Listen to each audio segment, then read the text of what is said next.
ওকে, so আজকে খুবই important একটা টপিক না কথা বলবো, কারণ আমার মনে হয় এই টপিকটা নিয়ে আমরা সবাই আর কি অনেক বেশি আতঙ্কিত। সেটা হচ্ছে এআই।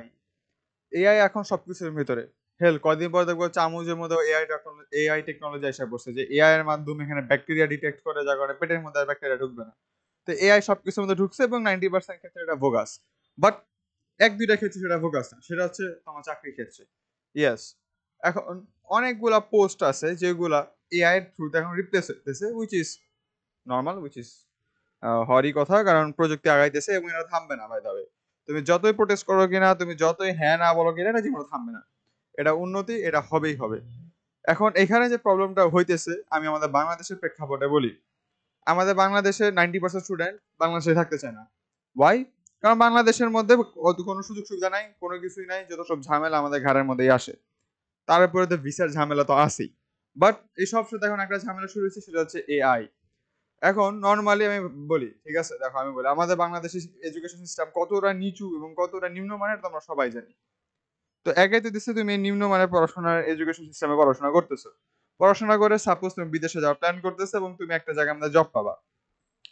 এখন তুমি এই ফালতু সব পড়াশোনা করে তুমি যে জবটা পাবা, সেটা অফকোর্স বাইরের দেশে যারা ভালো সিস্টেমে পড়াশোনা করছে তারাও এখানে অ্যাপ্লাই করবে। কারণ অফকোর্স বাইরে কোম্পানিরা চাবে যাতে তুমি, যার কিনা স্কিলস ভালো, সেই নাকি জয়েন করবে। এখন তোমার মাঝখানে কম্পেয়ার করবে যে বাংলাদেশ থেকে একটা পোলা আসছে এবং আমাদের সাপোজ কোরিয়া থেকে একটা পোলা আসছে। ওকে, কোরিয়ার এডুকেশন, আচ্ছা কোরিয়া ভালো এডুকেশন সিস্টেম আমরা বলবো না, আর জাপানেরটা বলি, ঠিক আছে। সাপোজ জাপান থেকে একজন আসছে, আর এবার আমাদের বাংলাদেশ থেকে একজন গেছে। এখন দুই দেশের দুইটা আমাদের, ওরা তো তোমার এডুকেশন সিস্টেম দেখবে না, ওরা দেখবে তোমার কতটুকু নলেজ আছে, তুমি কতটা বেশি ক্রিয়েটিভ, তুমি কতটা বেশি ইউজফুল তাদের জন্য। তো এই ক্ষেত্রে মধ্যে দেখবে যে তুমি যে পড়াশোনা করছো বাংলাদেশে থাইকা, এগুলো খুব আউটডেটেড পড়াশোনা। তোমার ভাইবা, তোমার অ্যান্সার পত্রের মধ্যে যেসব অ্যান্সার দিতেছো, এটা মেক সেন্স করতেছে না। আর তোমার জাপানিজ যারা দিতেছে তারা মূলত একটু আপ টু ডেট আছে, তারা পড়াশোনার সিস্টেম একটু মডার্ন। সো তারা এই জায়গার মধ্যে সাপোজ হায়ার পোস্টের মধ্যে চান্স পেয়ে গেছে। এখন তুমিও মোটামুটি ভালো স্টুডেন্ট, যেহেতু তুমি অত খারাপ কোনো রেজাল্ট করো না, তুমি মোটামুটি একটা ভালো মানের রেজাল্ট করছো। বাট জাপানিজ লোকেরটা বেশি মডার্ন, বেশি স্লিক, বেশি আপ টু ডেট, তো সে উপরে পদ পাবে, তুমি বাবা হইতেছিল নিচের পদ। এখন এইটা নর্মালি আমাদের এত বছর যাবত এটাই নর্ম ছিল। বাঙালিরা খুবই হাতে গোনা একজন এক এক দুজন আছে যারা কিনা কোনো কোম্পানির মধ্যে অনেক উঁচু পদে যাইতে পারছে, এবং যারা গেছে দেখবে তারা কনভেনশনাল পড়াশোনার সিস্টেমটা যায় নাই, তারা নিজস্ব বা নিজে কিছু আলাদা ফিলোসফি থ্রুতে তারা উপর দিকে গেছে। তো এখন বলবা যাচ্ছে তাহলে আমি তো জব পাইতেছি, সমস্যা কি? একটা বাংলাদেশি কোম্পানি থেকে জব করা থেকে তো অ্যাটলিস্ট বিদেশে একটা কোম্পানি থেকে জব করা better. Yes, of course better. But এখানে যে জিনিসটা বেটার না, সেটা হইতেছে বাংলাদেশের কোম্পানিরা কোটি কোটি টাকা এআর পিছনে স্পেন্ড করবে না তাদের সবকিছুকে অটোমেটেড করার জন্য, আর বাইরের দেশে সেটা করবে। সো তুমি যে কোনো মতে একটু ভালো মতো পরীক্ষা দিয়ে তুমি যে একটা জব পাইতে অ্যামাজনের মধ্যে বা মেটার মধ্যে, সেই জবগুলো এখন আর নাই, কারণ সেই জবগুলো এখন এআই দ্বারা রিপ্লেস হয়ে গেছে। এখন কয়দিন আগেই একটা নিউজ আসছে, আমি যদি আমাদেরকে দেখাই, ইয়েস, এই যে কয়দিন আগেই এআই থ্রু মানে অ্যামাজন এআই ইন্ট্রোডিউস করাইছে। আই মিন ওরা এআই অটোমেশন ইউজ করতেছে, যেটা কারণে ওদের অনেকগুলো এমপ্লয়ীদেরকে অলমোস্ট 30,000 নাকি 14,000 ছিল, 14,000 এমপ্লয়ীদেরকে তারা লে অফ মানে চাকরি থেকে বাদ দিয়ে দিছে, কারণ তাদের আর দরকার নাই। তারা এখন এআই দিয়ে 14,000 মানুষের কাজগুলো করা যায়। সো তুমি যে কিনা বাংলাদেশ থেকে আইসা মানে মোটামুটি ভালো একটু ব্যাকডেটেড পড়াশোনা কইরা তুমি যে যারা ভালো পদে গেছিলাম, তোমরা এখন এই যে 14,000 জনের মধ্যে হইতে পারো, কারণ তোমার পোস্ট হয়তো অটোমেটেড হয়ে গেছে, তোমার আর কোনো দরকার নেই। এখন এই জায়গার মধ্যে, এখন এই জায়গার সলিউশনটা কি?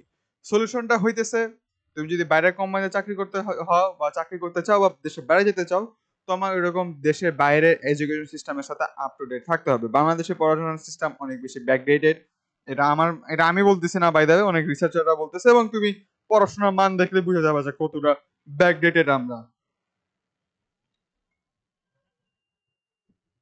সো এখানে যে প্রবলেমটা হইতেছে, আমাদের এখন ভালো ভালো স্টুডেন্ট লাগবে। ইয়াস। এখন হ্যাঁ, আমাদের দেশে যারা টপ স্টুডেন্ট আছে, যারা একদম টপ করতেছে সব জায়গার মধ্যে, তারা যে একদম অ্যাডভান্স এডুকেশন সিস্টেমে পড়াশোনা করতেছে এমন কোনো কিছু না। এমনও হইতে পারে তোমার ক্লাসে যে ফার্স্ট হইতো, সে হয়তো বিদেশে একটা কোম্পানির মধ্যে গেছে, বাট এই সিচুয়েশন মধ্যে পড়ে গেছে, তার দেশে এডুকেশন সিস্টেম খারাপ। সো তার দেশে তো তাকে না নিয়ে অন্যান্য যে দেশে যে এডুকেশন সিস্টেম গুলো ভালো, ওদেরকে প্রেফার করতেছে তোমার বদলে, কারণ তোমার এডুকেশন সিস্টেম খারাপ। আর তোমার কোনো দোষ নাই, তুমি এমনি করে পড়ে আসছো, তোমার বেসের মধ্যে ঝামেলা। সো এই জায়গার মধ্যে তুমি চাকরি পাবা না। আগে তো ছিল, আগে আগে দেশের মধ্যে চাকরি পাওয়া যেত না, কারণ অনেক জনসংখ্যা, এখন ভাবতেছি একটু বাইরের দিকে যাই, যে জায়গায় জনসংখ্যা মানুষের কম সে জায়গায় যাই। ওই জায়গার মধ্যে এখন এআই আইসা করছে। সো তুমি এখন যাবা কোন জায়গায়, তুমি পড়ে গেছো চিপার মধ্যে। এবং এটা সলিউশনটা কি? এটা সলিউশন জাস্ট একটাই আছে, সেটা একটা বা দুই তিনটা সলিউশন আছে। আমি সবচেয়ে বেশি ইজিয়েস্ট যে সলিউশনটা সেটা বলে দেখবো, যেটা আমার মনে হয় সবচেয়ে বেশি যৌতিক। সেটা হচ্ছে পড়াশোনার মান আমাদের উন্নত করতে হবে। উন্নত মান আমি বলবো, বাংলাদেশের পড়াশোনা এডুকেশন সিস্টেম হইতেছে গাধার মতন খাটবা, বা দিন শেষে গাধার মতন ট্রিটমেন্ট পাবা। গাধা কিরকম, এত এত ভারী ভারী জিনিসপত্র নিয়ে যায়, কিন্তু মানুষ দিন শেষে গালি দেয় গাধারে দিয়ে, যে তুই একটা গাধা, তুই একটা বলদ, তুই কিছু বুঝোস না। তো বেচারা যত পরিশ্রম করলো, এত পরিশ্রম করার পরও তার নাম যে ভালো হইতেছে এমন কিছু না। সে পরিশ্রম করেও তার নাম একটা গালি হিসেবে ইউজ করা হয়। সো এটাকে বলা হয় গাধার মতন খাটা। সো আমাদের স্টুডেন্ট, আমাদের দেশের মানুষরা খাটে হলো গাধার মতন। তারা প্রচুর পরিশ্রম করে, ঠিক আছে, অনেক পরিশ্রম করে। এমন পরিশ্রম যদি আমেরিকার কোনো স্টুডেন্ট করতো, এমন পরিশ্রম যদি জাপানের কোনো স্টুডেন্ট করতো, তাহলে অনেক দূরে আগে যেত ওদের যে এডুকেশন সিস্টেম আছে সেটা অনুযায়ী। বাট ফর্চুনেটলি তাদের এডুকেশন সিস্টেম অনেক বেশি এফিসিয়েন্ট, আমাদের মতো ইনএফিসিয়েন্ট এডুকেশন সিস্টেম না, এডুকেশন সিস্টেম না। সো তাদের যেটা হইতেছে, তারা খুব এফিসিয়েন্ট ভাবে পড়াশোনা করে, তারা পার্ট টাইম জব ম্যানেজ করতে পারতেছে, তারা হইতেছে হলো গার্লফ্রেন্ড ম্যানেজ করতে পারতেছে, পার্টনার ম্যানেজ করতে পারতেছে, এবং তারা তাদের পড়াশোনা ঠিক মতো করে মেনটেন করতে পারতেছে। আর আমাদের পাশে আমাদের দেশেরটা দেখো, আমাদের 18 বছর কি, আমাদের 30 বছর বয়স হলে আমরা বাপের টাকা খাই, কারণ আমাদের চাকরি পাইতে হবে, পড়াশোনা করতে হবে। আল্লাহ কি বিসিএস ক্যাডার না হলে তো আমার জীবনযাপন চলবে না। তার মধ্যে দেশে গার্লফ্রেন্ডের কথা ভুলেই যাও। হ্যাঁ, তোমার গার্লফ্রেন্ডের দেশে 6 ফিগার লাগবে সবকিছুর মধ্যে, 6 ইঞ্চি লাগবে, 6 ফুট লাগবে, 6 ফুট ইনকাম লাগবে। তোমার কাছে কিছু নেই, তুমি পড়াশোনা করতেছো, তোমার বয়স 28 বছর হয়ে গেছে, তোমার কোনো ইস্টাবলিশমেন্ট কোনো কিছু নাই। অ্যান্ড তার 3 নাম্বার ইয়াটা হইতেছে যে তুমি পড়তেছো তো পড়তেছোই, গাধার মতন খাটতেছো, but end of the day তুমি গাধার মতন ট্রিটমেন্ট পাইতেছো। এমন না যে তুমি গাধার মতন খাইটা অনেক পরিশ্রম করে, অনেক হার্ডওয়ার্ক করে তোমার নাম ঠাম একদম মানে একদম আলিশান জায়গায় চলে গেছে, এমন কিছু না। অ্যান্ড এইটা হইতেছে হলো সবচেয়ে বড় সমস্যা। অ্যান্ড এইটাই বলবো, আমাদের বাংলাদেশ সিস্টেমে যে সমস্যা এডুকেশনে, সেটা হচ্ছে অনেক ইনএফিসিয়েন্ট। আমার মনে হয় আমরা অনেক একটু টাইম স্পেন্ড করি অযথা জিনিসের পিছনে, যেগুলো আমাদের জানার দরকার নাই, আমরা স্টিল ওইগুলোর ব্যাপারে জানি। এখানে অনেক হিস্ট্রি বলবে, আমি হিস্ট্রি কথা বলতেছি না, হিস্ট্রি অফকোর্স অনেক ইম্পর্টেন্ট একটা জিনিস, বাট একই হিস্ট্রি আর কয়বার? আমাদের এই যে হিস্ট্রি কিন্তু খুবই ইম্পর্টেন্ট বাই দ্য ওয়ে। তুমি যদি জ্ঞান না রাখো, তুমি যদি ইতিহাস থেকে অনুসারে না শিখো, ইতিহাসে মানুষরা যে ভুল করছিল তুমি সে একই ভুল করবা। এই জন্য বলবো ইতিহাস খুব ইম্পর্টেন্ট একটা সাবজেক্ট, ইতিহাস রিসার্চ করা উচিত। বাট আমাদের এডুকেশন সিস্টেমের মধ্যে কয়জন মানুষের পিরামিডের ইতিহাস জানে, কয়জন মানুষই গ্রিসের ইতিহাস জানে, গ্রিকের ইতিহাস, এটা কিন্তু অনেক বড় একটা ইতিহাস। কিন্তু বাই দ্য ওয়ে, বাংলাদেশের ইতিহাস খারাপ বলতেছি না, এটাও অনেক ইম্পর্টেন্ট একটা ইতিহাস, বাট বাইরের ইতিহাসগুলো জানা উচিত। আমরা খালি বাংলাদেশে থেকে আমাদের বাংলাদেশের মানুষের ভুলগুলো বুঝতে পারতেছি। আমরা যদি উন্নত করতে চাই, অফকোর্স আমাদের বাইরের মানুষের যে ভুলগুলো করছে বা বাইরের মানুষ যেভাবে করে সাকসেস পাইছে সেগুলো স্টোরি আমাদের জানা উচিত, বাট আমরা জানি না। আমাদের ইতিহাস বইয়ের মধ্যে আইনস্টাইনের কোনো ফিলোসফি কোনো, হ্যাঁ ইতিহাস দেওয়া আছে, জানো কোন বইয়ের মধ্যে? ফিজিক্স বইয়ের মধ্যে। আর ভাই ফিজিক্সের মধ্যে কি আমি কি ইতিহাস পড়ার জন্য আসছি? আমার ইতিহাস থাকবে ইতিহাস বইয়ের মধ্যে, বাংলাদেশ ও বিশ্ব পরিচয়ের মধ্যে। বাংলাদেশের তো ইতিহাস শিখতেছি, বিশ্ব পরিচয় আমি বাইরের তো পরিচয় জানবো না। কই বাইরে তো আমাদের কোনো কিছু শিখায় না, পিরামিড কই, কিছুই না, এগুলা কিচ্ছু শিখায় না। এত মনুমেন্টাল জিনিস পিরামিড, এত মিস্টেরিয়াস একটা জিনিস, অনেক অনেক দেশের মানুষ এই পিরামিডের গবেষণা করে ওদের জীবনযাপন, ওদের লাইফ ত্যাগ করে ফেলতেছে। এই পিরামিড সম্পর্কে আমাদের দেশে মানুষ জানে না, বলে যে ও পিরামিড ইজিপ্টের মধ্যে বানাইছে, এরকম ত্রিভুজ আকারের জিনিসপত্র, এত কি জানে পিরামিডের রিজন কি, পিরামিডের মধ্যে কি আছে, এত মিস্ট্রি কেন, এগুলা কোনো কিছু জানে না। এগুলা নিয়ে কোনো প্রকার থিওরি, কোনো প্রকার রিসার্চ কোনো কিছুই করা হয় না। আর আমি বলবো এখানে শুধু ইতিহাসটা, এখানে আমি ম্যাথমেটিক্সেরও যদি কথা বলি, ইংলিশ তো ভাই ইংলিশের কথা ভালো দিলাম, মানে এখনো hi hello how are you I am fine thank your মধ্যে পড়ে আসি, এর উপরে আমরা যাই না। আর তার মধ্যে আমি যদি বাংলার কথা বলি, আমার মনে হয় সবচেয়ে বেশি ইনএফিশিয়েন্ট সাবজেক্ট বাংলাই। এমন না যে বাংলা জানা উচিত না, বা তুমি একটা জিনিস দেখো, আমরা বাংলা যেই যেই ক্যাটাগরিতে শিখতেছি আর আমরা ইংলিশ যে ক্যাটাগরিতে শিখতেছি, দুইটাই পুরো আকাশ পাতাল তফাৎ। আমরা ভাই আমাদের কবি পরিচিতি মুখস্থ করতে দিতেছে। আমার মনে হয় আমি বলি ওকে, কবি পরিচিতি ইম্পর্টেন্ট জিনিস, অফকোর্স ইতিহাস জানা দরকারি। আমাদের কবি টবিরা কোন জায়গা থেকে আসছে, এদের সিচুয়েশন কেমন ছিল, এটা জানা উচিত, এবং খুবই ফ্যাসিনেটিং বিষয় এইসব, এখানে কেউ না ঠা করে নেই।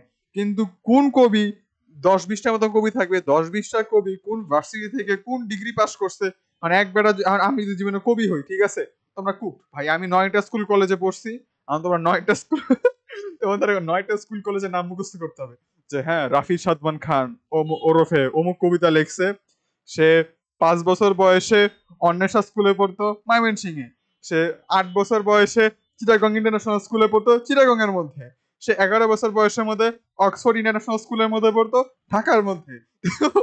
তোমরা জাস্ট 9টা স্কুল কলেজে পড়ছি আমি, তোমরা এখনো কুক। আমি যদি কোনো ভার্সিটিতে চান্স পাই সেটা আবার নতুন করে অ্যাড হবে এই জায়গার মধ্যে, সেটা জানার কোনো দরকার নাই। জন্ম তারিখ, মৃত্যু তারিখ এটাও জানা দরকার ছিল না। ইতিহাস জানা, ব্যাকগ্রাউন্ড জানা, ওকে হ্যাঁ আমাদের রবীন্দ্রনাথ ঠাকুর সে জমিদার আসছিল, আকাম ফাকাম করছে, ভাবিদের দিকে এমন করে তাকাইছে, গেল ইতিহাস গেল। আমাদের কাজী নজরুল ইসলাম, সে অনেক দুর্ভিক্ষের মধ্যে থাকছে এবং তার কবিতার মধ্যে প্রতিবাদী কথা কেন উঠে আসছে, কারণ সে পৃথিবীর যে হার্শ যে দিকটা আছে সেটা সে নিজ হাতে এক্সপিরিয়েন্স করছে, যার কারণে তার কবিতার মধ্যে এত বেশি বিদ্রোহ দেখা গেছে, কারণ সে সোসাইটিকে চ্যালেঞ্জ করতো তার কবিতার মাধ্যমে। এরকম ইতিহাস জানা ঠিক আছে, বাট তারিখ মুখস্থ করা আমার মনে হয় না এটা এই যুগের মধ্যে আসলে ইম্পর্টেন্ট কোনো কিছু হয়। জেনারেল নলেজ, আমি যদি কাজী নজরুল ইসলামের ডাইহার্ট ফ্যান হই, অফকোর্স আমি জানতেই পারি, সেটা আলাদা বিষয়, সেটা আমার পার্সোনাল বিষয়। আমি আমি অ্যানিমের ফ্যান, ঠিক আছে, আমি ওয়ান পিসের ফ্যান, কই আমার পড়াশোনার মধ্যে কোনো কিছু আসে না, কোনো কিছু কাজে লাগবে আমি এক্সপোর্ট করি না যে আমার কাজের মধ্যে আসে, বাট আমার ইচ্ছা আমি জানছি, এটা আমার বিষয়, এখানে আমি চাইতেছি না যে সব পড়াশোনার মধ্যে আসুক। সো কবিতার ক্ষেত্রে কেন এরকম হবে, কবিতার ক্ষেত্রে কেন এরকম হবে, খুবই ইনএফিশিয়েন্ট একটা সাবজেক্ট। আমি বলবো ভাই মুখস্থ ভিত্তিকের উপর অনেকটা ফোকাস। সামনে আমরা আসতেছি এআই এর যুগের মধ্যে, ঠিক আছে। এআই এখন কেবল বিগিনিং স্টেজের মধ্যে। রোবট যখন এই যে গার্মেন্টস না, যে ইন্ডাস্ট্রিয়াল যে ফ্যাক্টরি গুলো আছে, ইন্ডাস্ট্রিয়াল রেভলিউশন যখন হইলো, যখন হাজার হাজার শ্রমিকদেরকে বাদ দিয়ে দিয়েছিল, কারণ তারা আগে হয়তো আগে হয়তো একটা গাড়ি বানাইতে হয়তো 10 জনের মানুষের লাগতো, ঠিক আছে, 10জন মানুষ কম বলছি, 50 জন মানুষের মতন লাগতো। কয়েকজন আছে ভারী ভারী পার্টস গুলা তুলবে, 40 জনের মতো মানুষ আছে কাঁধের মধ্যে 1 টন গাড়ি নিয়ে, 3-4 টনের ট্রাকের ওজন কাঁধের মধ্যে নিয়ে তারা আনা নেওয়া করতো। বাট এখন সেগুলো রোবটের থ্রুতে এতগুলা কাজ খালি একজন করে, একজন খালি রোবট কন্ট্রোল করে এবং সব কাজ হয়ে যায়, রাইট। এআইও কিছু সেম কাজই করবে, অনেকজনের চাকরি চলে যাবে। এখন ওই টাইমের মধ্যে যারা রোবট চালানো শিখে নাই, তারা যেরকম বাস খাইছে, তাদের চাকরি যেরকম বাদ হয়ে গেছে, এই যুগের মধ্যে এসে যারা এআই চালাতে পারবে না, এআই ব্যাকগ্রাউন্ড ভালো করে বুঝবে না, এআই কিভাবে করে ইউটিলাইজ করতে হয় তাদের লাইফস্টাইলের মধ্যে, সেটা যারা বুঝবে না, তারাও ঠিক একইভাবে তাদের জব থেকে এবং তাদের মানে তারা বেসিক্যালি ব্যাকগ্রেডেড হয়ে যাবে। এটা কিছুটা কম্পিউটার স্কিলসের সাথেও যায়, কারণ আমাদের বাংলাদেশের মধ্যে ভাই আমাদের যে আইসিটি বই আছে, যে বইতে আমরা কম্পিউটার শিখবো, এইটাও অনেকটা ব্যাকডেটেড। তুমি যে আমাদের বইতে আইসিটি শিখা যে বহুত কিছু করতে পারবা এমন কোনো কিছু না, কারণ বইয়ের মধ্যে যেসব কিছু পড়বা ওরা 90% জিনিসই মডার্ন কম্পিউটারের মধ্যে নাই। আমাদের জায়গার মধ্যে ভাই সাউন্ড কার্ড নিয়ে শেখাইছে, হ্যাঁ সাউন্ড কার্ড ইম্পর্টেন্ট জিনিস, বাট সাউন্ড কার্ড এখনকার ম্যাক্সিমাম কম্পিউটারের মধ্যেই আসে, অফকোর্স জানা উচিত, সাউন্ড কার্ড সম্পর্কে জানা উচিত, বাট ওইখানে যে সাউন্ড কার্ডের ছবি দেওয়া ভাই এত বড়, বর্তমান যুগে সাউন্ড কার্ড অনেক ছোট ছোট হয়। আমার কাছেও একটা আছে, যদি আমি আপনাকে দেখাতে পারি বেশ ভালো হতো তাহলে।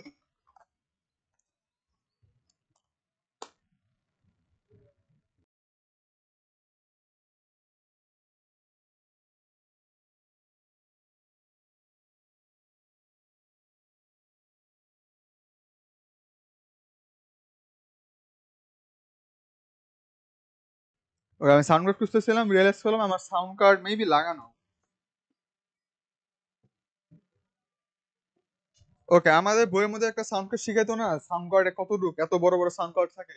মডার্ন যুগে এসে সাউন্ড কার্ড হয়ে গেছে এই সাইজে, এতটুকু, এই যে দেখা যাচ্ছে মনে হয় এতটুকু। এই যে এটা হলো সাউন্ড কার্ড। আর এটাও তো 6 বছর পুরাতন, এখন বর্তমান মডেল মনে হয় আরো ছোট, আমার মনে হয় খালি যে ডঙ্গলের সাইজের হইতে পারে, কোন।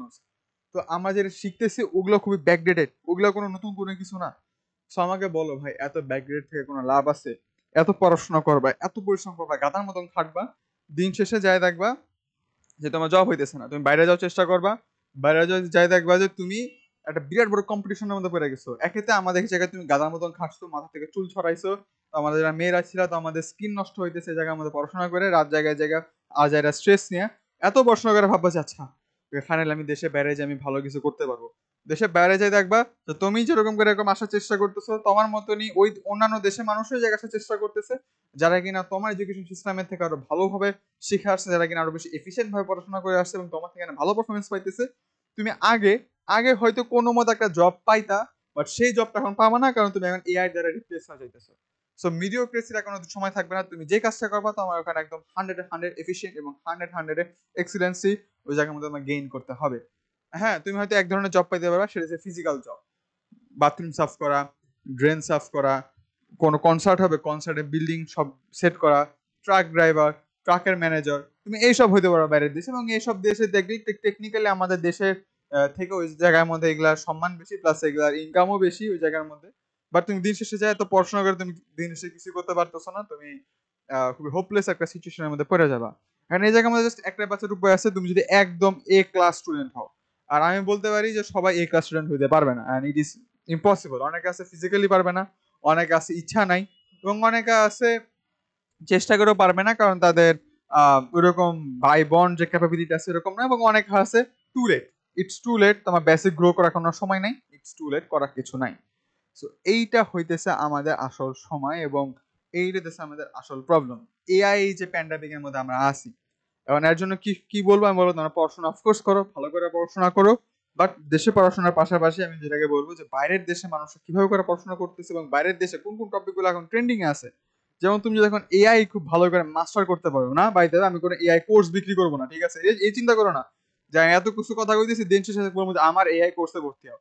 আমি এরকম কিছু বলতেছি না। তুমি ইউটিউবের মধ্যে হাজার হাজার হাজার হাজার ফ্রিতে ভিডিও আছে, তুমি ওখান থেকে এআই কিভাবে করে কাজ করে এটা তুমি জানো। অনেকে ভাবে যে ভাই এআই হয়ে যাচ্ছে একটা ব্রেন, যে ব্রেন সুপার কম্পিউটার একটা ব্রেন, এই ব্রেনই সবকিছু প্রসেস করে, এমন কিছু না। তুমি দেখো এআই কোন জায়গা থেকে তৈরি করা হয়েছে, এআই কেন ভুল করে। তুমি দেখো যে এআই কে তুমি কিভাবে করে ম্যানিপুলেট করতে পারো তোমার তোমার প্রেফারেবল আউটকাম পাওয়ার জন্য, এইসব ভালো করে দেখো। আমি বলবো তুমি যদি দিনে আধা ঘন্টা করে একটা করে ভিডিও দেখো, আমার মনে হয় তুমি বেশ এক সপ্তাহের মধ্যে মোটামুটি একটা ভালো পরিমাণে নলেজ গেইন করতে পারবা এআই সম্পর্কে। এআই কিভাবে করে ভালো করে ইউজ করে, এবং এআই কিভাবে করে তুমি অপটিমাইজ করতে পারো তোমার পড়াশোনাকে, অথবা তোমার লিভলিহুডকে, তুমি যেটাই করো, তুমি যেটাই করতে চাও না কেন সেটাই। সো এটাই ছিল আমার এন্ড অফ দ্য ডে একটা রানডাউন, কারণ আমি যেটা দেখতেছি খুব বেশি হোপলেস উপায়। এখন আমি পার্সোনালি যদি আমি বলি, আমি পড়াশোনার প্রতি কোনো সময় অত বেশি ইন্টারেস্টেড ছিলাম না। ইন্টারেস্টেড ছিলাম অফকোর্স, আমি ক্লাস 4 পর্যন্ত ছিলাম। যতক্ষণ পর্যন্ত আমি ইংলিশ মিডিয়ামে পড়ছি, আমি পড়াশোনার মধ্যে খুব বেশি ইন্টারেস্টেড ছিলাম, বাট ইংলিশ মিডিয়াম থেকে যখন আমি ন্যাশনাল কারিকুলামের মধ্যে আসলাম, আমার পড়াশোনার প্রতি ধীরে ধীরে ইন্টারেস্ট খুব হারাই গেল। এবং আমি তোমাকে একটা যে ইন্টারেস্টিং জিনিস বলবো, আমি ক্লাস 5-এ আমি আমাদের ন্যাশনাল, আমাদের জাতীয় যে কারিকুলাম আছে সেটার মধ্যে আসি, বাট আমি ক্লাস 4 পর্যন্ত পড়ছি আন্তর্জাতিক মানে ইন্টারন্যাশনাল স্কুলের মধ্যে পড়ছি না, মানে ইংলিশ মিডিয়াম স্কুলের মধ্যে পড়ছি সোজা কথা বলতে গেলে। এখন তোমরা এটা শুনলে হয়তো অবাক হবা, আমি এটা অবাক অবাক হওয়ার কি আছে। আমি আমি যত আহামরি ভালো স্টুডেন্ট ছিলাম তা না, আমি টপ 5 এর মধ্যে থাকতাম, যখন আমি এখন টপ 30 এর মধ্যেও নাই, বাট আগে টপ 5 এর মধ্যেও থাকতাম। সো এই মানে আমি বেসিক্যালি ছোটবেলায় পড়াশোনা ভালো করতাম, যেটা সবাই ভালো করতো, ঠিক আছে? সবাই ছোটবেলায় আমাদের ফুল মার্কস পাইতো।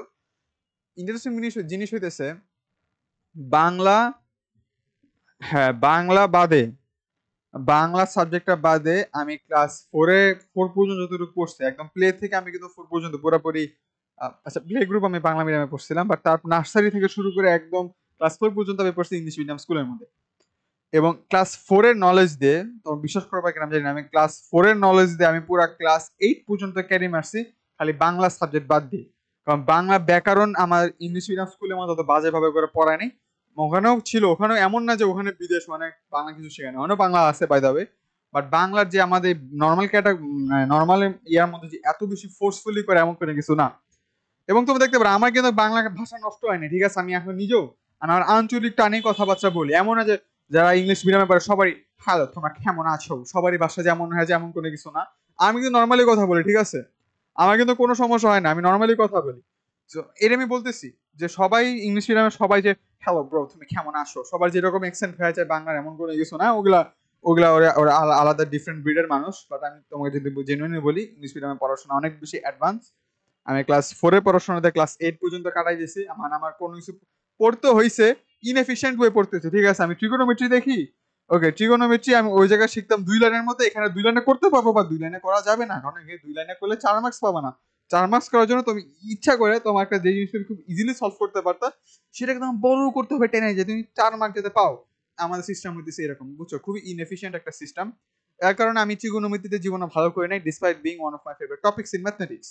আমার ম্যাথ খুব পছন্দ, বাট আমি ম্যাথের মধ্যে ভালো রেজাল্ট করতে পারি না, কারণ আমি খুব ইজিলি ছোট বই খুঁজে পাই, বাট লম্বা বই খুঁজতে যে আমার 12টা বাজে যায়। সো এমন এক অবস্থা। আমি যেটা বলবো যে ভাই, তোমার যদি তুমি যদি কোনো নতুন, সরি, আপনার যদি কোনো ছেলে মেয়ে থাকে এবং আপনার যদি টাকা পয়সার সমস্যা না হয়, আমি বলবো ইংলিশ মিডিয়াম স্কুলে পড়ান। ইংলিশ মিডিয়াম স্কুলে পড়ায়, ইংলিশ মিডিয়াম স্কুলে অবশ্যই এনভায়রনমেন্ট একটু ডিফারেন্ট, ঠিক আছে? ওরা অনেক অনেক বেশি সেন্সিটিভ, কারণ অনেক হায়ার ক্লাসে মানুষরা সেই জায়গার মধ্যে যায়। বাট এই জায়গার মধ্যে আমি বলবো যে আপনি যদি তার বাসায় মধ্যে যদি কিছু শিক্ষা দেন, বাসার মধ্যে যদি আমাদের বাঙালি কালচার, আমাদের সব সম্পর্কে যদি ভালো করে ইন্টারেস্ট দিতে পারেন, তাহলে আমি বলবো যে ইংলিশ মিডিয়ামে পড়েও একটা ছেলে যে বাঙালি হতে পারবে না এমন কোনো কিছু না, অবশ্যই অফকোর্স হতে পারবে। এবং আমার ইংলিশ মিডিয়ামে যেসব ফ্রেন্ড গুলো আছে, আমার ফ্রেন্ড, আমার কাছের যে ফ্রেন্ড, এত বছর হয়ে গেল, অলমোস্ট কত, অলমোস্ট 10 বছর হয়ে যাবে আমরা একসাথে পড়ি না, স্টিল তাদের সাথে আমার কথাবার্তা হয় এবং তাদের কারোর এক্সেন্ট হ্যালো ব্রো তুমি কেমন আছো এমন হয় নাই, তারা এখনো নর্মাল ভাষায় কথা বলে। বাট তারা আমার থেকে খুব অ্যাডভান্স পড়াশোনার দিক দিয়ে, তারা অনেক লেটেস্ট পড়াশোনা করছে। আমি বলবো কারো যদি সামর্থ্য থাকে প্লিজ ইংলিশ মিডিয়ামে পড়ান পোলাপানদেরকে, ইংলিশ মিডিয়াম পড়ায় বাসার মধ্যে ভালো করে শিক্ষা দিয়েন।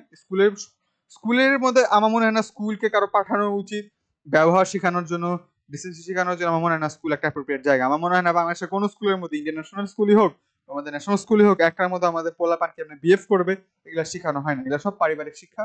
এবং তুমি যদি স্কুলের মধ্যে গিয়ে তুমি যদি উল্টাপাল্টা কাজ করো না, স্কুল তোমাকে শেখাবে না, স্কুল তোমাকে বলবে তোমাকে বাসায় সব শেখায় নাই। সো দিন শেষে যেগুলা নৈতিকতা আছে, যেগুলো আমাদের ডিসেন্সি আছে, এগুলো সব বাসার মধ্যে শিখাবে। স্কুল খালি পড়াশোনার জন্য, বই খাতার জন্য, ওখানে যাবা পড়াশোনা করবে এতটুকু। এরা আমার ছিল র্যান্ড টাইপের ভিডিও, তো আমার কি মনে হয় কেমন হওয়া উচিত। অ্যান্ড ইটস ওভার ভাই, it's totally over, cooked, we are all cooked. So তোমরা যারা আমাদের, আমার অফকোর্স আমার ভিডিও আমার ফ্রেন্ডসরা দেখে, সো তোমরা যারা ব্রিলিয়ান্ট ছাত্ররা আসছিল, স্যালিউট ভাই, I wish you best luck, তোমাদের সফলতা পাও আমাদের লাইফের মধ্যে। অ্যান্ড এই নিয়ে আমি রাফিদ আজ যাচ্ছি। আচ্ছা, এটা আমার আঁকানো চ্যানেল, আমি এমনি কোনো বেঁধে দিতেছি। ওকে, বাই বাই।